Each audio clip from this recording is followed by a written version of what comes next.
And because of that, we should avoid haters. Haters are the opposite of God. Jesus' main teaching is love. Huwag natin kakalimutan at huwag tayong malilito kung ano talaga ang pangunahing katuruan ng Panginoon, ito ay pag-ibig. Sa katunayan, nung tinanong siya kung anong pinakamahalagang kautusan, sabi niya, love God and love others. Wala nang hihigit pa sa mga kautusan na ito. Meanwhile, haters negate God's will. Kinokontra ng mga salita, kilos at katuruan ng mga haters ang mga katuruan ng Panginoon. So avoid haters. John 10:10, a thief, or maybe we can use substitution and substitute the word hater. A hater comes only to rob, kill, and destroy. I came so that everyone would have life and have it in its fullest, Jesus says. Ang mga taong mahilig mamuhi ay hindi kontentong namumuhi sila. Gusto nilang ihawa ang lahat ng pwede nilang ihawa, idamay ang mga pwedeng idamay. Ang mga galit nila sa mundo, sama ng loob, sa mga naipong mga suliranin at kabiguan ng kanilang buhay, ay nais silang iganti, ibunton kahit kanino na lang. At kung maaari na tayo ma-impluwensya nila na laging magalit din, mamuhi, gagawin nila yon. Pero oras na nakinig tayo sa mga haters at nagpadala sa kanila, mananakawan tayo ng buhay, ng kaligayahan, kapayapaan, at magiging tulad nila tayo. 1 Peter 5:8, be on your guard and stay awake. Your enemy, the devil, which you may also use the word hater, is like a roaring lion, sneaking around, to find someone to attack, to influence, to infect. Walang ginagawa ang ating spiritual enemy kundi maghanap ng pagkakataon na tayo ay kanyang sirain, o kaya ay mas mainam kung tayo ay pwede niya maging kasangkapan para manira ng kapwa. Kaya ang sabi ng James 4:7, resist the devil. And in our application today, resist the hater, and he will run from you. Napaka-importante na ating ingatan ang ating sarili na hindi ma-influensya ng ganitong uri ng pag-iisip. Saan natin nakikita, naririnig ang mga haters? Sa social media, maraming haters. Puro mga lason ang lumalabas sa kanilang isipan. At pagka ipinrint nila sa kanilang wall, sa kanilang site, at kinlik ang send o ang post, napakarami na agad na pwedeng malason kung palalason. Napakarami mga haters sa media, sa ating mga traditional media, radyo, telebisyon, maging sa mga dyaryo. Wala nang mabuting mapuri sa kapwa, puro kasiraan, puro paninira ang ginagawa. At katakataka, pati may mga pulpito na pulpits of hatred, na walang lumalabas sa mga katuruan, na kundi punong-puno ng mga galit sa kapwa, galit sa mga kapwa mananampalataya, na iba ang sekta o iba ang kongregasyon, galit sa mga ibang relihiyon, galit sa lahat na lang. Yung napakahalagang oras na dapat sana ay nagagamit para ang mga tao ay mapayaman ang isip, maiangat ang espiritualidad, mapalaya mula sa mga negative things, ay lalong nagagamit para ang mga tao ay maimpluwensyahan na maging magagalitin din, palamuhi, mapagmataas sa sarili, at mapanghamak sa kapwa. In the name of God, the ironies of ironies. Kailangan nakikilala po natin mga kapatid ang haters. Kung minsan tiya mo yon, minsan kaibigan, minsan nanay, kung minsan tayo. Tuwing meron siyang sasabihin, ang influensya sa iyo ay magalit ka rin sa kagalit niya, mainis ka sa taong ni hindi mo kilala, husgahan mo ang taong ni hindi mo personally nadidinig o nakikita dahil sa influensya ng haters. Huwag tayong pai-influensya kahit mahal natin sila sa buhay. Kahit mataas ang kanilang pinag-aralan o kahit pa nga meron silang katungkulan o kapangyarihan. Ang bawat tao ay binigyan ng Diyos ng sariling isip, sariling bait para salain natin ang ating naririnig, at maproseso natin sa ating isipan at mabigyan natin ng pinakamakadiyos, pinakamaayos, pinakamabuting response ang ganitong mga uri ng messages of hatred. Who else must we avoid? Avoid gossipers. Mga paladala ng chismis.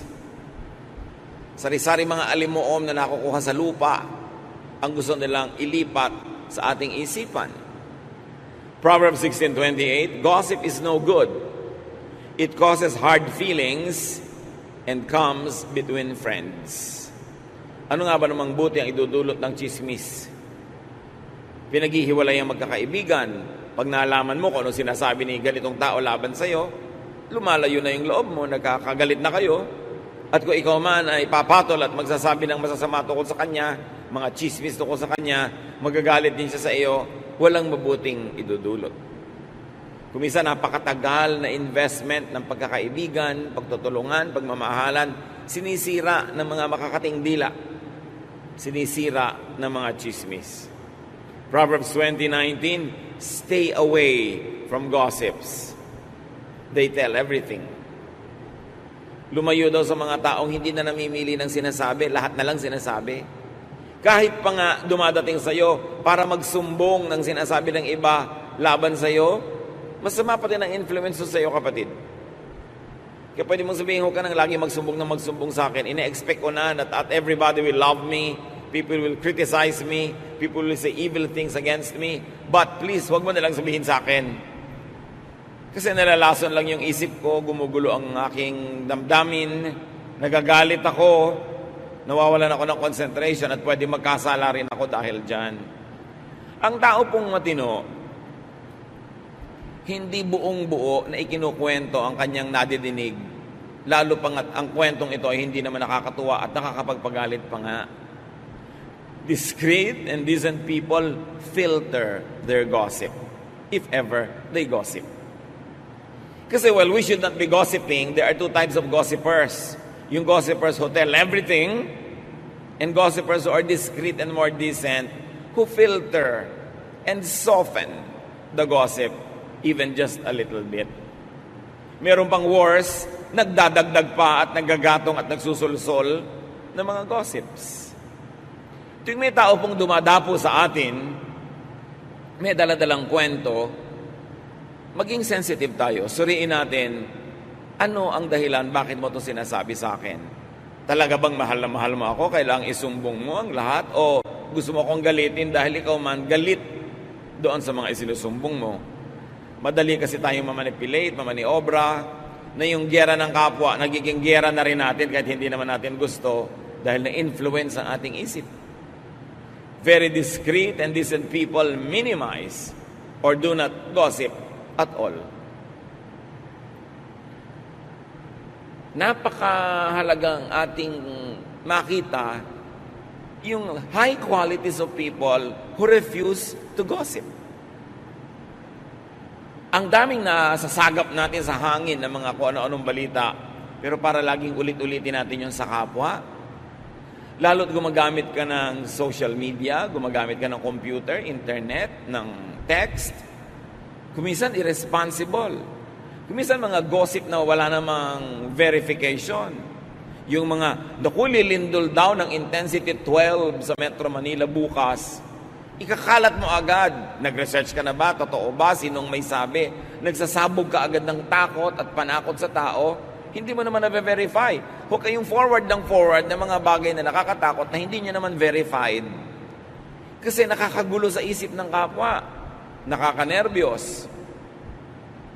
Kaya tuwing may nagpapass on yan at nagtatanong, meron daw po dito na lindol na darating next week. So, hindi na pe-predict ang lindol. Ilang beses na ba kayong kailangan mag-aral from volcanologists?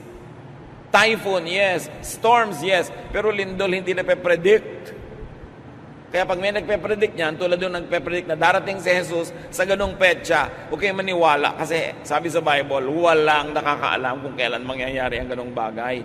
Bakit pinapayagan nating magulo pa tayo ng mga bagay na hindi naman dapat nakakagulo kung nag-iisip lang tayo ng konti? Tapos hindi mo na iniisip, pass ka ng pass, forward ka ng forward, lason pa lang ipinapadala mo sa kapwa.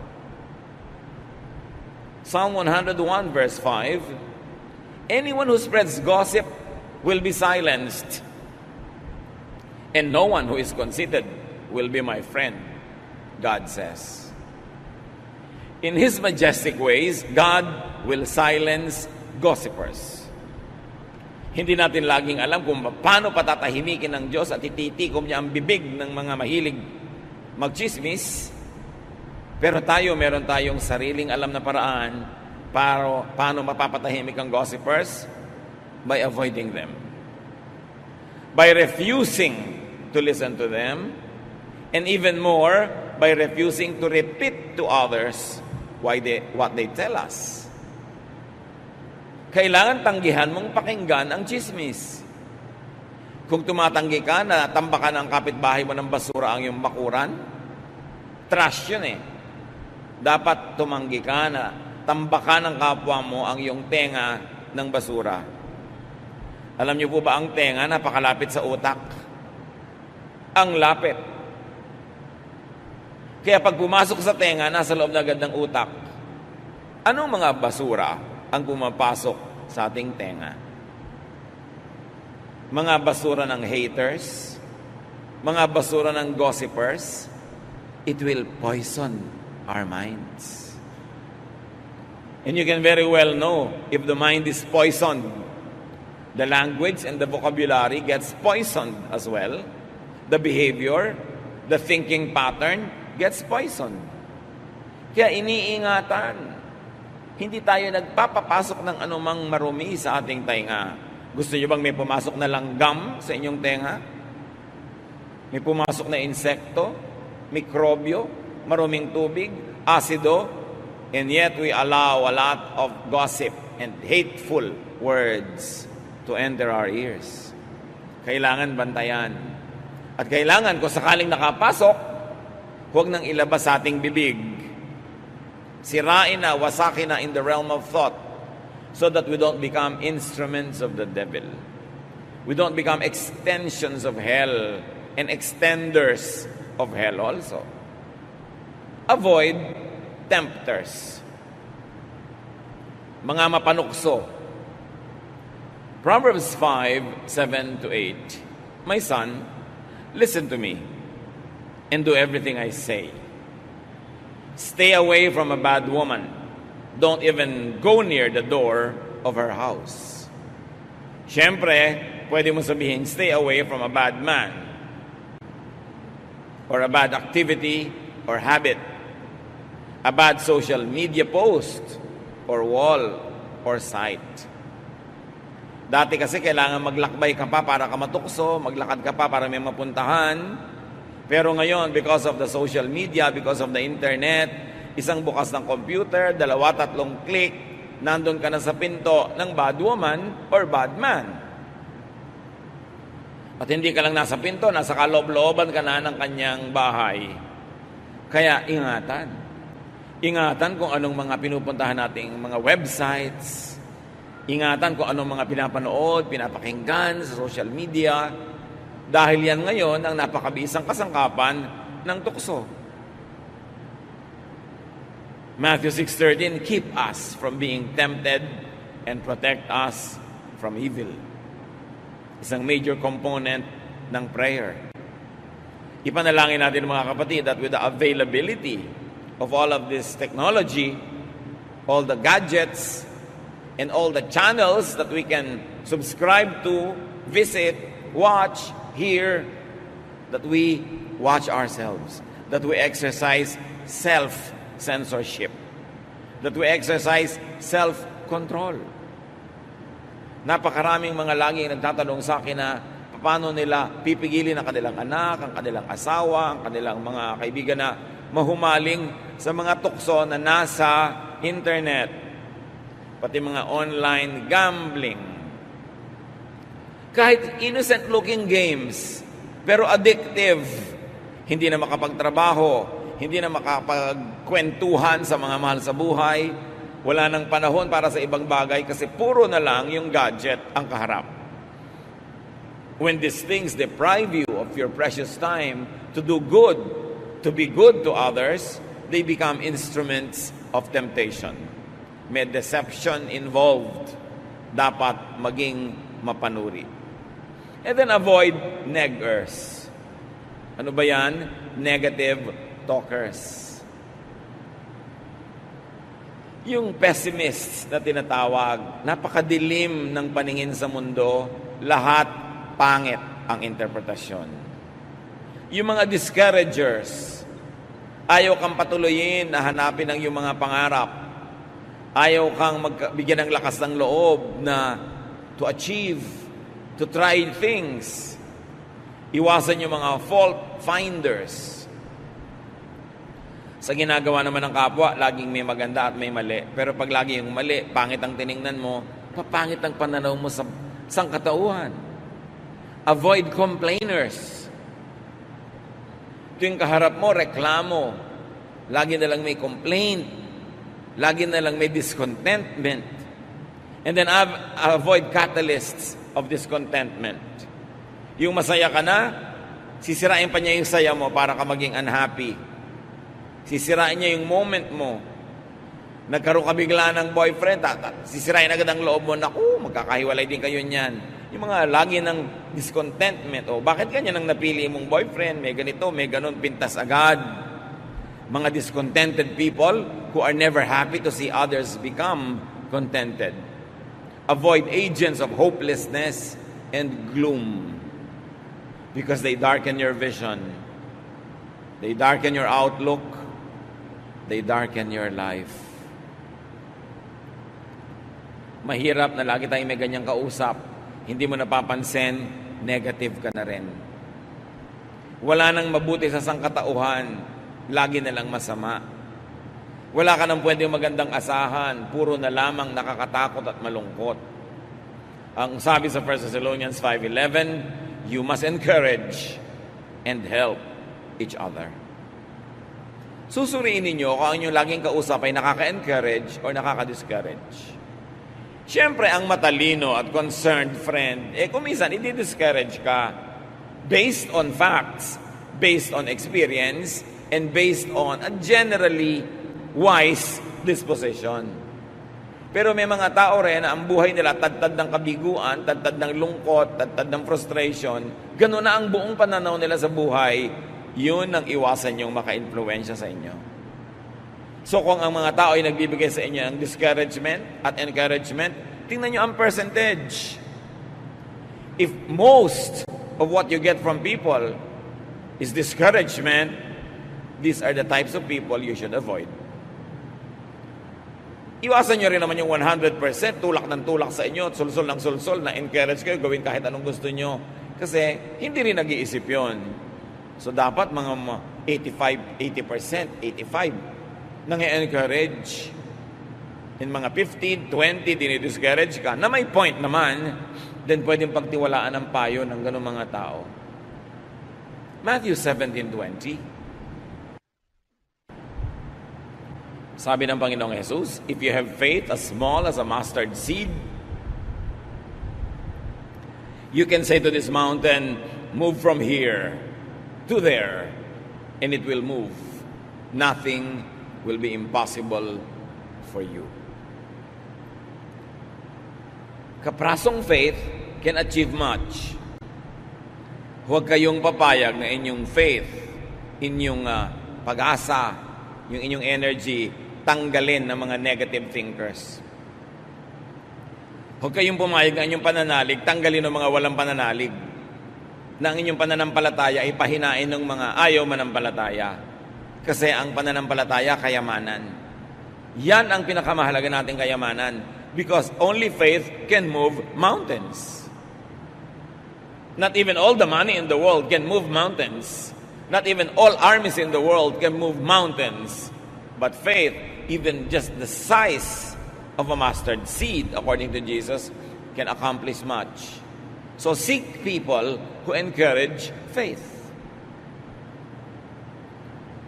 Makibarkada kayo, makipag-usap, makigrupo sa mga taong nagpapalakas sa inyong pananampalataya, hindi doon sa nagpapahina. Makinig kayo doon sa nagpapainit ng inyong paglapit sa Diyos kaysa doon sa mga nagpapalamig. Makinig tayo dun sa nagbibigay sa atin ng pag-asa, hindi ng takot. Dahil ang taong natatakot, lalong natutupad yung kinakatakutan niya. Seek people who encourage faith because they empower you. Seek people who empower, not those who weaken you, not those who weaken your resolve, not those who blind you with their bitterness, not those who will discourage you from loving, from believing, from hoping. These are the people who will set you back. They are not happy being set back themselves. Magdadamay at magdadamay sila. Avoid people who negate faith, who weaken you. Yung gustong sirain yung pananalig mo, wala naman siyang ipapalit na superior. Gustong sirain ang pag-asa mo, wala naman siyang ibinibigay sa ibang pag-asa. Yung gustong pigilin ka sa ginagawa mo, wala naman silang ibinibigay na alternative na pwedeng gawin na mas mabuti. Na pag nakinig ka sa kanila, you will just stop in your tracks and drop dead. Wala namang ibang ipinapalit. Makinig sa mga taong may bagong ideya. Kung yung ideya, sound, maganda, nakakapagpalaya, nakakapagpayaman ng isip, nakakapagpabait, maganda yon. Pero yung pinipigil ka sa pananalig mo, pinipigil ka sa inaasahan mo, wala namang ipinapalit na maganda, anong ipapalit niya? Vacuum, emptiness, bitterness. Be careful. And avoid naggers. Yung mga yakiti-yakit na walang tigil ang bunganga, daldal ng daldal. Hindi naman lahat ng nagger ibig sabihin lang pinapagalitan ka o sinisita ka. May mga nagger na walang tigil ang kadadaldal. Parang makina, mga bibig. Nakakapagod kasama. Meron ba kayong kilalang ganon? Nakakatakot makasabay mag-lunch dahil talagang pagod na pagod ka. Daig mo pa ang nagbuhat ng krus sa Kalbaryo dahil wala kang ginawa kundi makinig sa kanyang non-stop talking, walang koma, walang period, hindi ka makasingit. May kilala kayong ganon? Avoid. O baka kayo yun. Pag iniiwasan kayo ng mga tao, naglalakad kayo, papaliko sila kahit dediretso dapat nung makita kayo lumiko. Baka tayo yun, nakakapagod ka usap.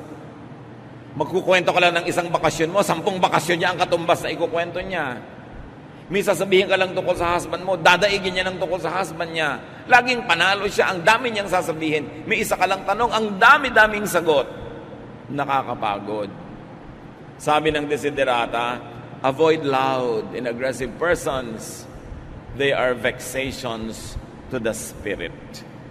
Nakakaligalig, nakakalito, nakakagulo ng espiritu ang sobrang madaldal.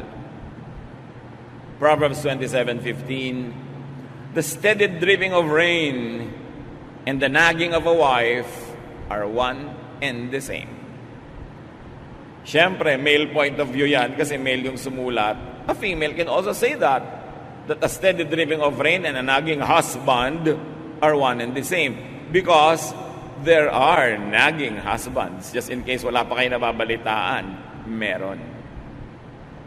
Kung may mga nagger na babae, may mga nagger ding lalaki, nakakapagod din in the same way.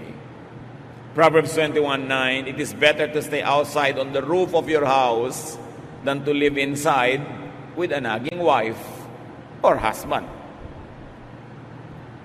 Ang mga roof kasi sa Middle East, flat. Pwede kang tumira, hindi ka mahuhulog, hindi katulad ng mga roof natin. So sabi, mabuti pa doon ka na lang tumira sa bubong, kahit maginaw o mainit, kasi nasa loob ka nga ng bahay, ang kasama mo ng mga asawa, walang tigil ang bunganga. Nakakapagod, nakakarindi. No? Proverbs 21:19, it is better out in the desert, o mas malayo na to, than at home with a nagging, complaining wife or husband. Lagi lang nilalagyan ng kabilang kasarian kasi universal naman ito para sa lahat ng tao. Or a nagging mother, or a nagging friend, or companion. Minsan, naglalakbay ako nung araw pa, estudyante pa ako, I was traveling, and I had the misfortune of sitting next to a couple na yung wife walang tigil ang yakiti-yakitak. Dumating ang kape na isinerve ng stewardess, yakiti-yakitak siya. Kahit ano, hanggang bumaba ka na, may reklamo siya sa airport, man, everywhere. Nakasabay ko pa sa barko. Kasi naglalakbay ka nga, may lipad. Eh. Sila na naman. Kasunod ko pa sa pila.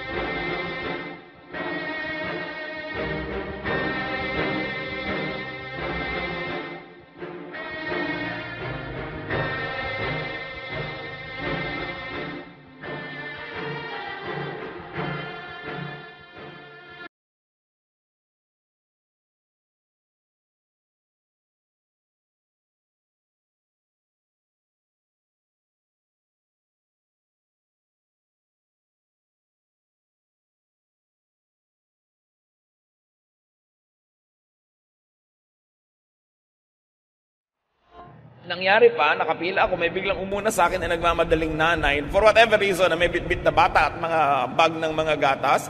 Sabi ba naman ng babaeng nagre na nasa likod ko, hindi na ako yung asawa niya, ha? Stranger na nga ako. Kinalabit pa ako, sabi niya, papayag ka na umuna siya sa'yo? In English, syempre.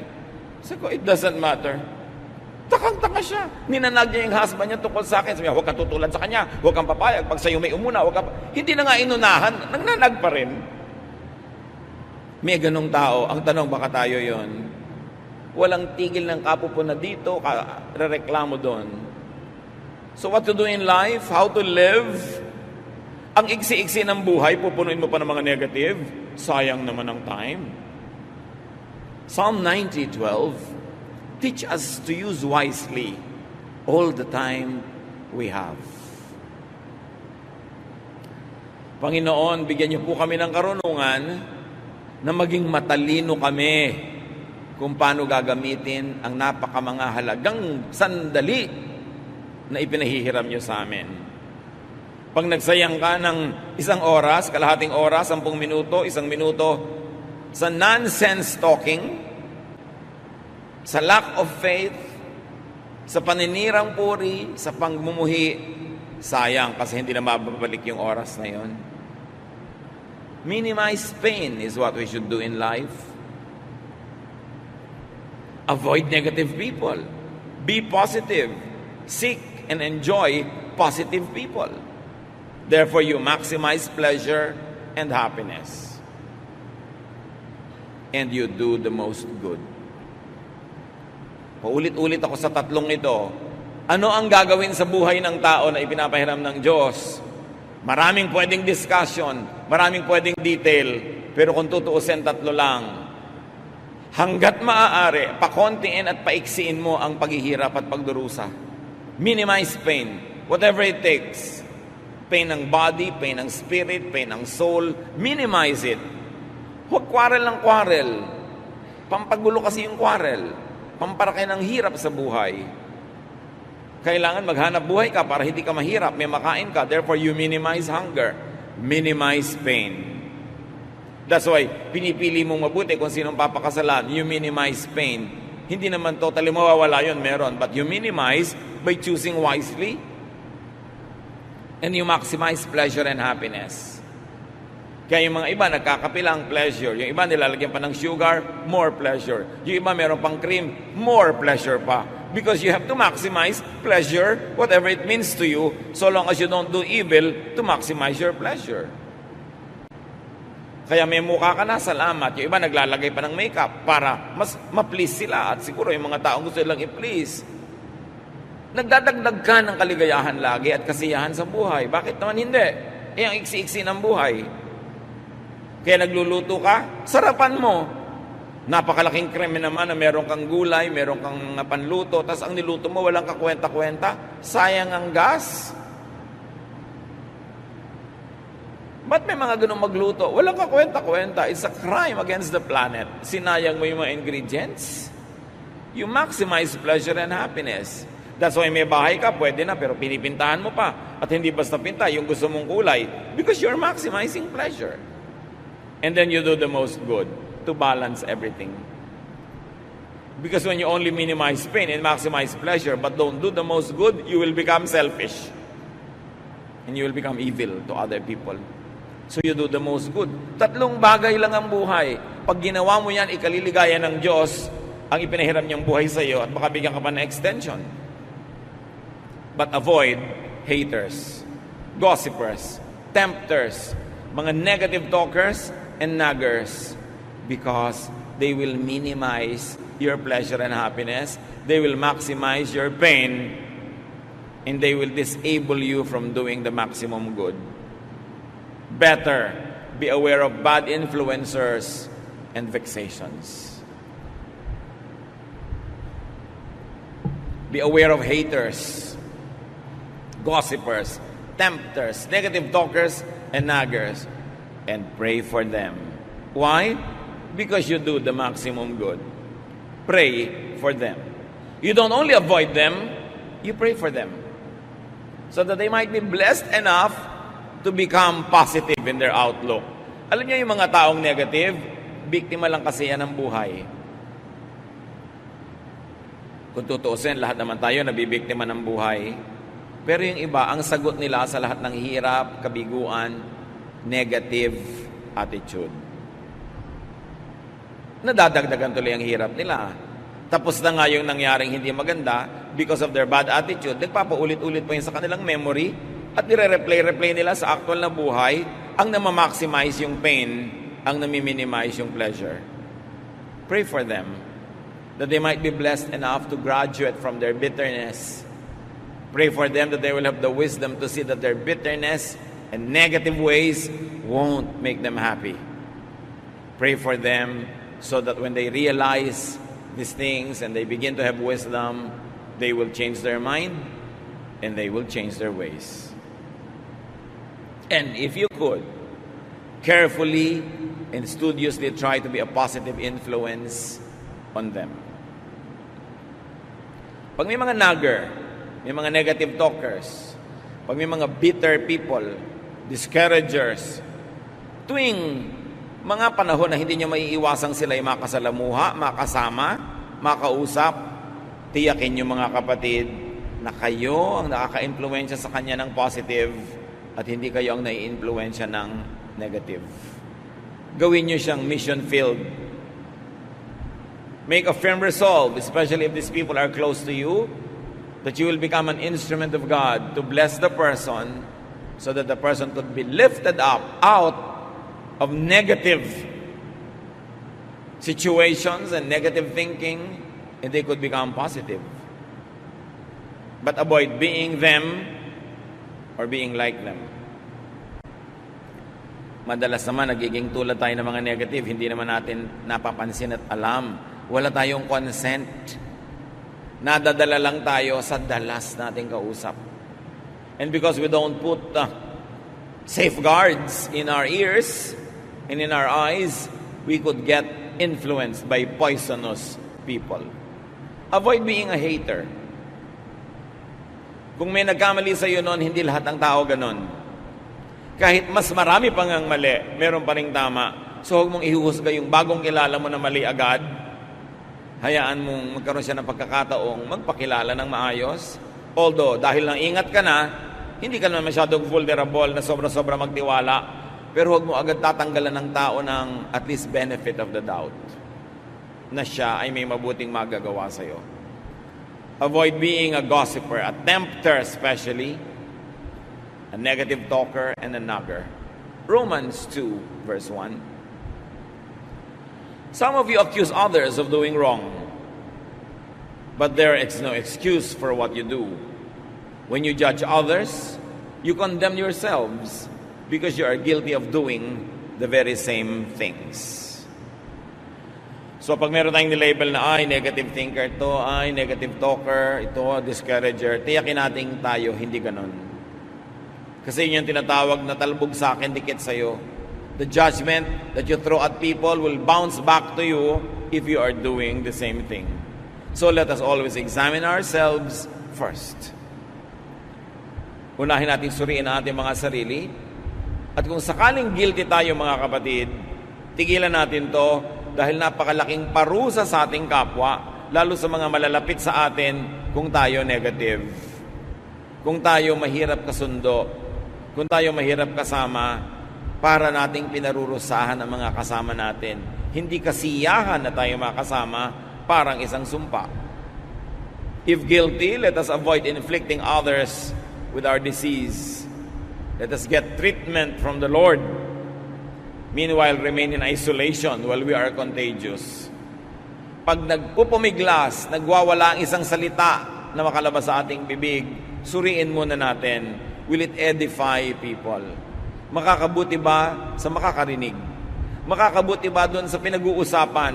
Makakabuti ba sa inyong sariling puso at relasyon sa Diyos? At pag hindi, wasakin ang salitang ito at huwag itong payagang mabuo at lumabas pa sa ating bibig. And very, very importantly, choose your company ever very carefully. Because bad company ruins our morals.